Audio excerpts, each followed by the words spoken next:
ሁላችሁም በክርስቶስ ፍጹም ሰላም እላችኋለሁ። እንዴት ቆያችሁ? አሜን። ምሕረቱ የማያልቅበት ባለጠጋ የሆነው አምላካችን እግዚአብሔር ስሙ ለዘላለም ይክበር ይመስገን። ለአጭር ደቂቃ ያክል ከ5-10 ያበለጠ ደቂቃ የእግዚአብሔርን ቃል እንነጋገራለን። የምንነጋገርበት ርዕስ ምሕረትህ በቶሎ ታገኘን። እስኪ በሉ ይትዝክር ለነ አበሳነ ዘትካት ፍጡነ ይርከበነ ሳህልከ እግዚኦ። ምሕረትህ በቶሎ ታገኘን፣ አቤቱ የቀደመው በደላችንን አታስብብን አለ። ይህን ቃል የተናገረው ነቢይ እግዚአብሔር ቅዱስ ዳዊት ነው። ይትዝክር ለነ አበሳነ ዘትካት ፍጡነ ይርከበነ ሳህልከ እግዚኦ። ምሕረትህ በቶሎ ታገኘን፣ የቀደመ በደላችን አታስብብን፣ እጅግ ተጨንቀናልና ይላል። ወገኖቼ በተለይ በዚህ ሰዓት ሁላችንም የምንማማረው በእንደዚህ አይነት ውስጥ ሆነን የእግዚአብሔርን ምሕረት ልመና መማፀን ነው የሚያስፈልገን። ወገኖቼ ምሕረትህ በቶሎ ታገኘኝ አለ። በቶሎ ታገኘን።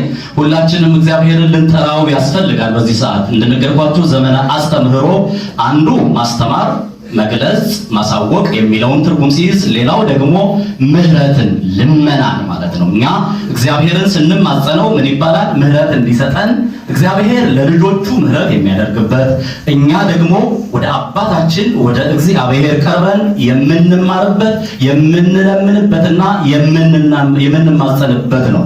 ስለዚህ ምሕረቱን ሁል ጊዜ ልንለምን ያስፈልጋል። እርሱ ባለ ብዙ ምሕረት ነው። እርሱ ባለ ብዙ ይቅርታ ነው። እርሱ ባለ ብዙ ቸርነት ነው። በቅዱስ ወንጌሉም እንደሰማችሁት በቅዳሴው ላይ የተነበበው ወንጌል ላይ ስትጾሙ እንደ ግብዞች አትሁኑ፣ ምጽዋታችሁንም ስታደርጉ በስውር አድርጉት፣ በግልጥ የሚከፍላችሁ አባታችሁ ይሰጣችኋልና ይላል። ስለዚህ አምላካችን እግዚአብሔር ምሕረት እንሻለን። በተለይ በዚህ ዘመን ብዙ ነገሮች ያሉ የሚመስለን፣ ብዙ ነገሮች የተረፉን የሚመስለን፣ ነገር ግን እኛ አትራፊዎች ሳንሆን ጎዳዮች ሆነን ስንገኝ ወዴት ነው መቅረብ ያለብን? ወደ እርሱ ምሕረት ወገኖቼ፣ ወደ ጸጋው ዙፋን መለመን፣ መማፀን፣ ይቅርታን መጠየቅ ያስፈልጋል። እግዚአብሔር ደግሞ ሊምረን የታመነ ጻድቅ ነው። ቅድም በቅዳሴው መሃል ላይ ዲያቆኑ የልፍቅ ዲያቆኑ ሲያነብ የነበረው እኛ ከታመንበት እሱ ደግሞ ለእኛ ዋስ እንደሚሆነ ምሕረት እንደሚያደርግልን ማለት ነው።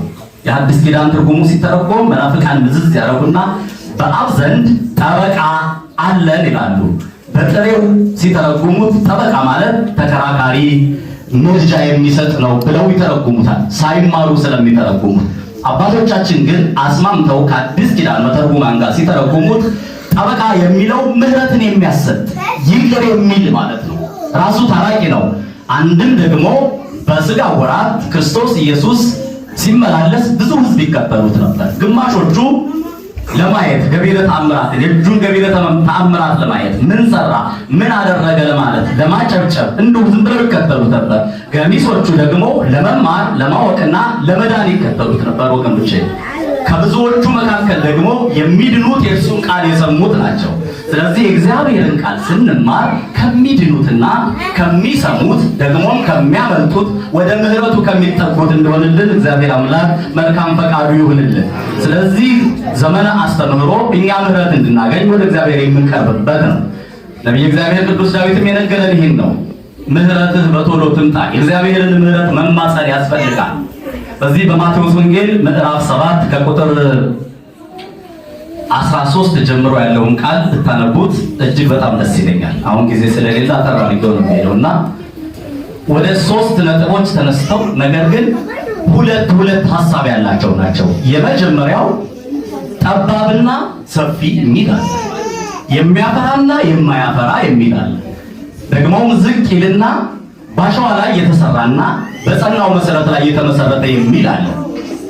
የትምህርቱ ጭርጥ ግን እኛ ከጸኑት ሆነን እግዚአብሔርን ከተማጸነው እጅግ በረከትና ቅድስና እንዲሁም ደግሞ በዚህ በጎርፉ የሚናወፀውን ዓለም እግዚአብሔር ደግሞ ያን እንደሚያሳግስና መሐሪ እንደሆነ ትናንትና እንደተሻገርነው ነገን እንደሚያሻግር በዘመነ አበው የነበረችው ቤተክርስቲያን በሐዋርያት ላይ የነበረችው ቤተክርስቲያን ዛሬም ያለችው ቤተክርስቲያን የምህረት ደጇ ክፍት ነውና ለኛ ደግሞ ምህረትን እንደምታሰጥና እግዚአብሔር መሐሪ እንደሆነ የሚያግዘንና የሚገልጥልን ቃላት ነው።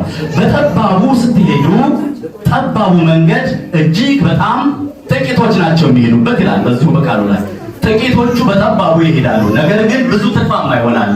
የሚያፈራ በሰፊው ከሄዱ ደግሞ ሰፊ የውድቀትና የጨለማ የተለያዩ ምክንያቶችና ያሉበት በጣም እጅግ አሰቃቂ የሆነ የጨለማውን መንግስት የሚወርሱበት ይሆናል ማለት ነው።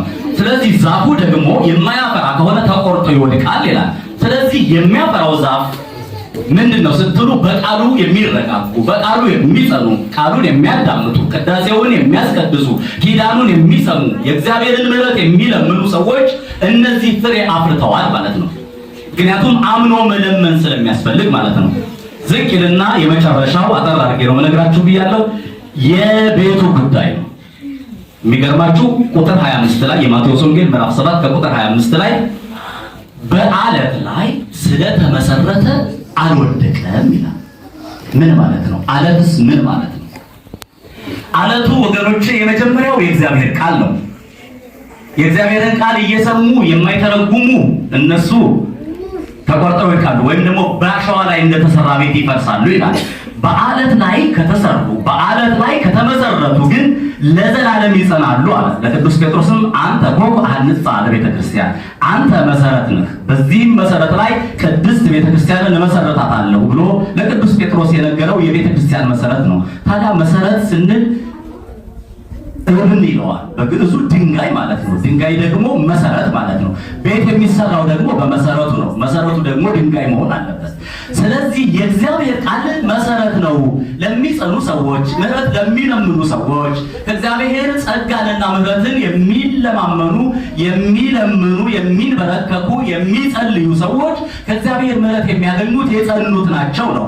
በአሸዋ ላይ የተሰራው ግን አለ ጎርፍ ይመጣና ይወስደዋል፣ ይፈርሳል አለ። በዓለት ላይ ስለተመሰረተ ግን አልወደቀም ማለት።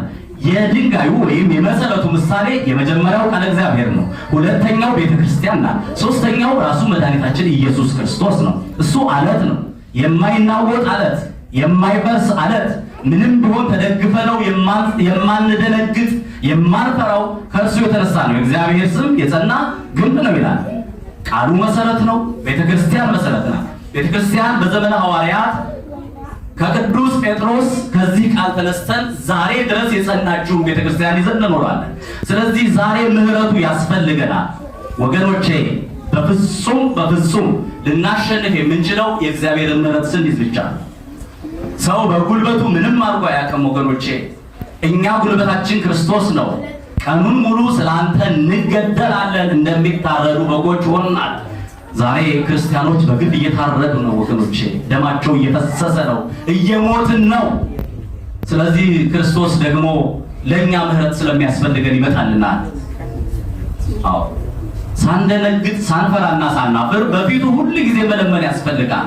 ምሕረትህ ታግኘን ኢትስከለና አበሳን፣ የቀደመው በደላችን አታስብብን፣ በነውራችንና በበደላችን አትቅጣን። ጌታ ሆይ አንተ መሐሪ ነህ፣ በምሕረትህ ባለጠጋ ስለሆነ ምሕረትህ ቶሎ መጥታ ታግኘን ጌታ ሆይ ልንለው ያስፈልጋል ወገኖቼ። ወደ ኖህ መርከብ ልመልሳችሁና ትምህርቴን እቋጫለሁ። ኖህን ታስታውሱታላችሁ። በዚያ በመከራ ውስጥ ማን ነው ያን የጎደለ ውሃ ማየት የማይፈልግ ደረቅ መሬት የማይናፍቅ ማን ይሆን ወገኖቼ? ኖህ ተጨነቀ። ለ40 ቀን ሙሉ ሳያቋርጥ የወረደው ዶፍ ከምድር እየተፈለቀለቀ የሚወጣው ፍል ውሃ የተራሮችን አናት ሁሉ የሚያፈርሰው ወገኖች እጅግ ከባድ የሆነ የጥፋት ውሃ የሚባለው በንፍር ውሃ ኖህ ይጠባበቅ ነበር። የመጀመሪያ ስራው ምንድን ነው? ርግብ ላካት ነው የሚለው አይደለ? ማረፊያ አጣች፣ ተመልሳ ወደሱ ሄደች ይላል። ርግቧ ተመልሳ ሄደች፣ ድጋሚ ላካት። ለምለሙን የወይራ ዝንጣፊ ይዛ ተመለሰች። መጉደሉን አወቀ። ከ7 ቀን በኋላ ሲልካት ርግብ አልተመለሰችም። የዚህ ምስጢር ምን ነው ታውቃላችሁ? መልካሟ ርግብ ድንግል ማርያም ዛሬ ነይ ልንላት ያስፈልጋል። ተመለሽልን። አልተመለሰችም ይላል። ርግቧ አልተመለሰችም፣ ግን እንደ ቁራ ነገሮቹ ሁሉ ሞልተውላት ወይም ደግሞ ለሆዷ ያደረ ይሆናል ሳይሆን ርግብ ምስጢር ስላላት ነው ወገኖቼ። ከብሉይ ኪዳን ጀምሮ ከቀደምት አበው አሁን እስካሉ አበው ነቢያት ድረስ የሚነገረው ምስጢር እጅግ ረቂቅ ነው። ርግብ የዋህ ናት። ርግብ ንጹህ ናት ወገኖቼ። ጌታም ሲጠመቅ ርግብ ናት። በርግብ አምሳል ነው መንፈስ ቅዱስ የሚመሰለው። እመቤታችን ድንግል ማርያም በርግብ ትመሰላለች። ተፈሥሒ ኦ ማርያም ርግብ ሰናይት ዘወለድኪ ለነ ዘእግዚአብሔር ቃል የእግዚአብሔርን ቃል የወለድሽልን መልካሟ ርግብ ሆይ ደስ ይበልሽ አይደል ምንላት መልካሟ ርግብ ርግቢቱ ወደ ኖህ አልተመለሰችም ወገኖቼ ዛሬ ድንግል ማርያም ወደኛ እንድትመለስ ካስፈለገ መጸለይ ያስፈልጋል ልንለምናት ያስፈልጋል ነይ ልንላት ያስፈልጋል የእግዚአብሔርን ምሕረት እንድናገኝ ወደ ቅዱሳኑ ፊታችንን ማዞር ያስፈልጋል ወገኖቼ የጠፉት ወገኖቻችንን መሳለቅ ሳይሆን ልንጸልይላቸው ልናለቅስላቸው የእንባ ዘመን የሰማዕትነት ዘመን ነው ወገኖቼ ጣት የምንቀሳሰርበት አይደለም ወገኖቼ የእግዚአብሔርን ምሕረት ሁላችንም ቅዱስ ጳውሎስ እንደተናገረው ሁሉ የእግዚአብሔርን ክብር ጎድሏቸዋል ይላል ማንም ጻድቅ የለም ወገኖቼ ሁሉ የእግዚአብሔር ክብር ጎድሎናል ስለዚህ ምሕረትህ በቶሎና እንደ ነብይ እግዚአብሔር ቅዱስ ዳዊት ለተስከር ለና አበሳነ ዘተካፈቱና የከበነሳ ህደከብትቆ አቤቱ ወደ አንተ እንጮሃለን ወደ አንተ እንማልላለን እግዚአብሔር ሆይ ድረስልን